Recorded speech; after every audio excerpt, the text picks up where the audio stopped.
పశ్చిమ గోదావరి జిల్లా భీమవరం యూటీఎఫ్ కార్యాలయంలో నిర్వహించిన విలేకరుల సమావేశంలో అధ్యక్ష ప్రధాన కార్యదర్శులు పిఎస్ విజయరామరాజు, పి క్రాంతిలతో కలిసి ఎమ్మెల్సీ బర్రా గోపిమూర్తి మాట్లాడుతూ విద్యారంగానికి సంబంధించి విద్యారంగంలో పాఠశాలలో ఉన్న లోపాలను సవరించి మెరుగైన సౌకర్యాలు ఉపాధ్యాయులకు కల్పించాలని కోరానన్నారు.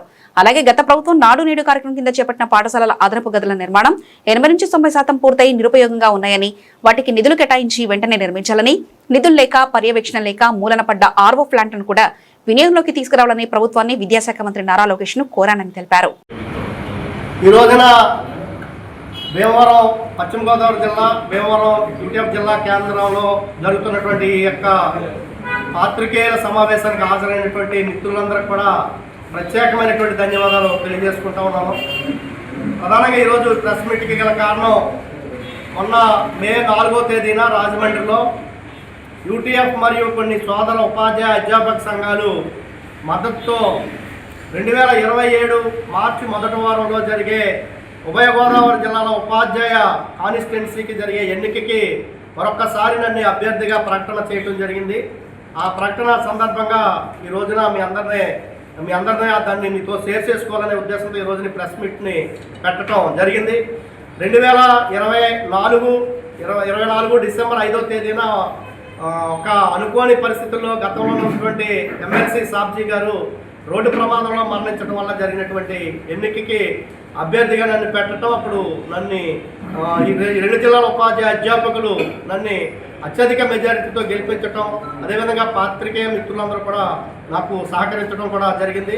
ఈ 16 నెలల కాలంలో శాసన మండలిలో ఉపాధ్యాయుల గురించి, ఉద్యోగుల గురించి, కార్మికులు, కౌలు రైతులు, పోలవరం నిర్వాసితులు, కాంట్రాక్ట్ అవుట్సోర్సింగ్ సిబ్బంది, అలాగే సర్వశిక్షాభియాన్లో పనిచేసే వాళ్ళు, ఉపాధ్యాయులు, అధ్యాపకులు, ఈ విధంగా అందరు సమస్యలనే శాసనమండలిలో మాట్లాడటం జరిగింది. ప్రధానంగా శాసనమండలిలో కార్మికుల యొక్క పని గంటలనే 8 నుంచి 10కి ఫ్యాక్టరీ ఇన్స్పెక్టర్ ఒప్పుకుంటే 13 గంటలైనా పని చేయించుకునే విధంగా, అదేవిధంగా మహిళల్ని రాత్రిపూట పని చేయించుకునే వెసులుబాటు కల్పించే విధంగా చేసినటువంటి బిల్లుకి శాసనమండలిలో వ్యతిరేకంగా ఓటేసినటువంటి ఏకైక ఎమ్మెల్సీగా కార్మికుల పక్షాన శాసనమండలిలో నిలబెట్టడం జరిగింది. అంతేకాదు మొన్న జరిగినటువంటి బడ్జెట్ సమావేశాల్లో ఆర్థిక శాఖ మంత్రి గారు మంత్రులకి, ఎమ్మెల్యేలకి, ఎమ్మెల్సీలకి 1 లక్ష రూపాయలు గిఫ్ట్ కూపన్ ఇస్తే అన్ని రాజకీయ పార్టీలో ఉన్నటువంటి మంత్రులు, ఎమ్మెల్యేలు, ఎమ్మెల్సీలు తీసుకున్నారు.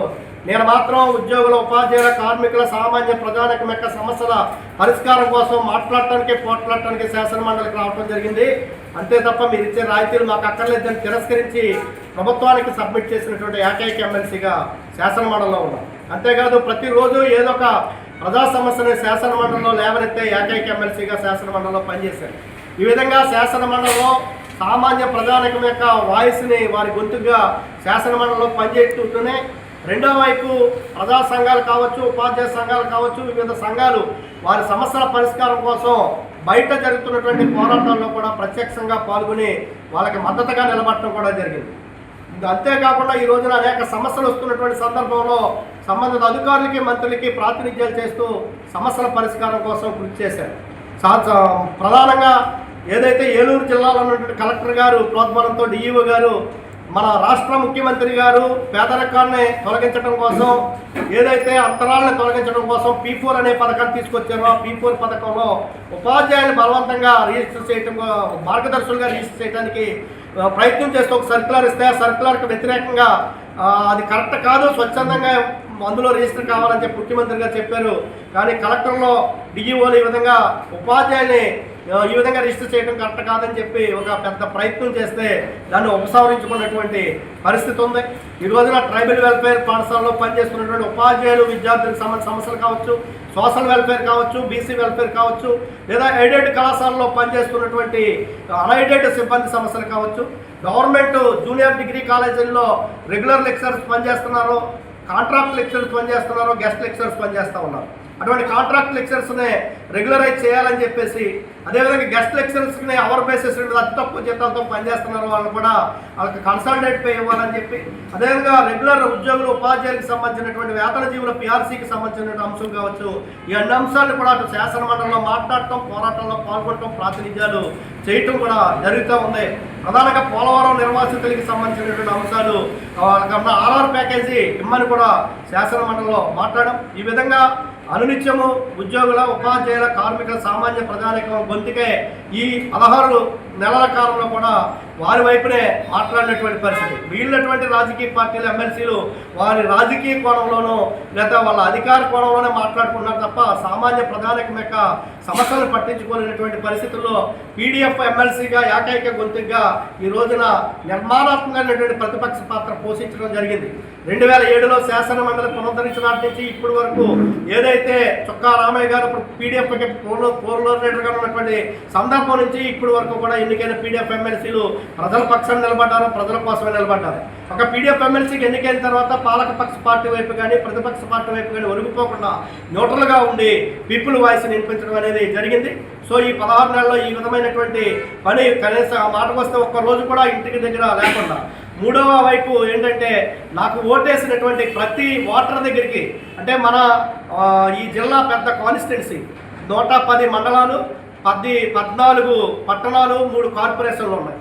ఈ 127 మండల పట్టణ కార్పొరేషన్లో కూడా ప్రతి పాఠశాలకి ప్రతి కాలేజీకి వెళ్ళి వారికి నాకు ఓటేసినందుకు కృతజ్ఞతలు తెలియజేయడంతో పాటు ఆ పాఠశాలలో ఉన్నటువంటి ఉపాధ్యాయులు ఎదుర్కొన్న సమస్యలు కావచ్చు, విద్యార్థులు ఎదుర్కొన్నటువంటి సమస్యలు కావచ్చు, లేదా పాఠశాల సమస్యలు కావచ్చు, ఆ సమస్యలనే నేను తీసుకుని విద్యాశాఖ మంత్రికి ప్రాతినిధ్యాలు చేయటం లేదా విద్యాశాఖ అధికారులకి ప్రాతినిధ్యాలు చేస్తూ ఆ సమస్యల పరిష్కారం కోసం కూడా కృషి చేశాం.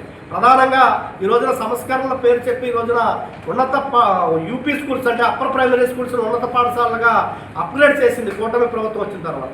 కానీ అప్గ్రేడ్ అయినటువంటి ఆ పాఠశాలలో 1 నుంచి 10 వరకు 10 తరగతులు ఉంటున్నాయి. కానీ ఆ పాఠశాలలో 2-3 తరగతులే ఉంటున్నాయి. సో అటువంటి తరగతుల్ని కావలసిన తరగతుల్ని నిర్మాణం చేయాలని చెప్పి విద్యాశాఖ మంత్రికి ప్రాతినిధ్యం చేయడం జరిగింది. అంతేకాదు ఈ రోజున గత ప్రభుత్వం నాడు నేడు పేరు చెప్పి అదనపు తరగతుల గదులు ఇవ్వడం జరిగింది. ఇప్పటికీ 2 సంవత్సరాలు 3 సంవత్సరాలు పూర్తయిపోయింది. కానీ ఆ తరగతి గదులు 80-90% పూర్తయి అవి నిరుపయోగంగా ఉన్నాయి. వాటిని నిధులు కేటాయించమని కూడా ప్రభుత్వానికి నివేదించడం జరిగింది. అయితే దాని నాడు నేడు పేరు మార్చి మనబడి మన భవిష్యత్తు పేరు చెప్పి దాన్ని సమీక్ష చేస్తున్నామని చెప్పి చెప్పడం జరుగుతూ ఉంది. ఇప్పటికే 2 years కంప్లీట్ అయింది. కొన్ని పాఠశాలలో అయితే ఆ పనులు పూర్తి చేసుకుంటానికి వాళ్ళ ఎస్ఎంసీ అకౌంట్లో అమౌంట్లు కూడా ఉన్నాయి. ఆ అమౌంట్ ఖర్చు పెట్టుకోవడానికి అనుమతి కూడా ఇవ్వట్లేదు. కాబట్టి అటువంటి అనుమతి ఇచ్చి ఆ తరగతులకి రిమైనింగ్ అమౌంట్స్ కనుక ఇస్తే కనుక ఆ తరగతులు గదులు పూర్తయ్యి పిల్లలకు ఉపయోగపడతాయి. కొన్ని పాఠశాలలో ఫర్నిచర్ లేనటువంటి పరిస్థితి. గత ప్రభుత్వం ఆర్ఓ ప్లాంట్లు ఇచ్చింది పిల్లల మంచినీళ్ళు తాగడానికి. ఈరోజు ఆర్ఓ ప్లాంట్లు అన్నీ కూడా రిపేర్ వచ్చి మూలన పడిపోయి ఉన్నాయి. అలాగే ప్యానల్స్ ఇచ్చారు, ప్యానల్స్ కూడా రిపేర్ అయి ఉన్నటువంటి పరిస్థితి ఉంది. కాబట్టి ఉన్నటువంటి సమస్యలన్నీ కూడా పరిష్కరించాలని కూడా మన రాష్ట్ర ప్రభుత్వాన్ని విద్యాశాఖ మంత్రిని కోరుతా ఉన్నాం. అయితే విద్యాశాఖ మంత్రి గారు కావచ్చు, లేదంటే ప్రభుత్వం లేదా ఉపాధ్యాయులు పడినటువంటి కష్టం ఫలితంగా ఈ రోజున కార్పొరేట్ పాఠశాలలకి ధీటుగా ఈ రోజున ప్రభుత్వ పాఠశాలలో రిజల్ట్స్ వచ్చినాయి. మన జిల్లాలోనే యలమంచిలి మండలం మట్లపాలెం హై స్కూల్లో ఒక అమ్మాయికి 592 మార్కులతో ఈ రోజున జిల్లా టాపర్గా ప్రభుత్వ పాఠశాలలో నిలిచినటువంటి పరిస్థితి ఉంది. ఈ రోజున ఈ పాఠశాలని కాదు కానీ రాష్ట్ర వ్యాప్తంగా 500 దాటి మార్కులు, 590 దాటి దాదాపు 30 నుంచి 40 మందికి మార్కులు వచ్చినాయి. మొట్టమొదట ఈ ప్రభుత్వ పాఠశాల టీచర్ని శ్రమనే పిల్లల్ని గుర్తించి రాష్ట్ర ప్రభుత్వం లేదా విద్యాశాఖ మంత్రి గారు అన్ని పేపర్లో కూడా ఫస్ట్ పేజీలో ఒక పేపర్ ప్రకటన ఇచ్చిదాన్ని కూడా మేము పీడీఎఫ్ ఎమ్మెల్సీగా అప్రిషియేట్ చేస్తా ఉన్నాం. ఎందుకంటే రిజల్ట్స్ వస్తాయి సార్ 1-1-1 ఫలానా స్కూలు లేదా 2-2-2 ఫలానా స్కూల్ అని చెప్పే పరిస్థితుల నుంచి ప్రభుత్వ పాఠశాల పిల్లల యొక్క ఫోటోలు కాదు, ముఖ్యమంత్రి ఫోటో కానీ విద్యాశాఖ మంత్రి ఫోటోలు కానీ అధికారుల ఫోటోలు కానీ లేకుండా ఓన్లీ పిల్లల ఫోటోలతోటే వేసి పిల్లలను ప్రోత్సహించడం, ప్రభుత్వ పాఠశాలనే ప్రోత్సహించడం అవుతుంది. కాబట్టి పీడీఎఫ్ ఎమ్మెల్సీ కూడా వైపు విద్యాశాఖ మంత్రిని అప్రిషియేట్ చేస్తూనే ఏదైతే మేము లోపాలు చెప్పామో ఆ లోపాలను సవరించి మెరుగైనటువంటి వసతులు కల్పించి ఉపాధ్యాయులకి మెరుగైనటువంటి సౌకర్యాలు కల్పిస్తే మరిన్ని విజయాలు సాధించడానికి కూడా అవకాశం ఉంటుందని కూడా ఈ సందర్భంగా విద్యాశాఖ మంత్రిని కూడా కోరుతా ఉన్నాను. మరొకసారి ఈ 2 సంవత్సరాల కాలంలో ఈ పదవిని బాధ్యతగానే చూశాను, ప్రజల కోసమే చేశాను. మరొకసారి ఈ 2 జిల్లాల ఉపాధ్యాయ అధ్యాపకులు నన్ను ఆదరించి నాకు మొదటి ప్రాధాన్యత ఓటు వేసి మరొకసారి శాసన మండలికి పంపించాలని చెప్పి మీ అందరి ద్వారా ఈ 2 జిల్లాల ఉపాధ్యాయ అధ్యాపకులు సవినయంగా కోరుతా ఉన్నాను. వచ్చే 6 సంవత్సరాల కాలంలో కూడా మన పదవిని బాధ్యతగానే చేసి ప్రజల కోసం, ఉద్యోగుల, ఉపాధ్యాయుల, కార్మికుల కోసం, ప్రభుత్వ విద్యారంగ అభివృద్ధి కోసం పాటుపడతానని కూడా ఈ సందర్భంగా మీ ద్వారా ఈ 2 జిల్లాల ఉపాధ్యాయ అధ్యాపకులను సవినయంగా కోరుతాం.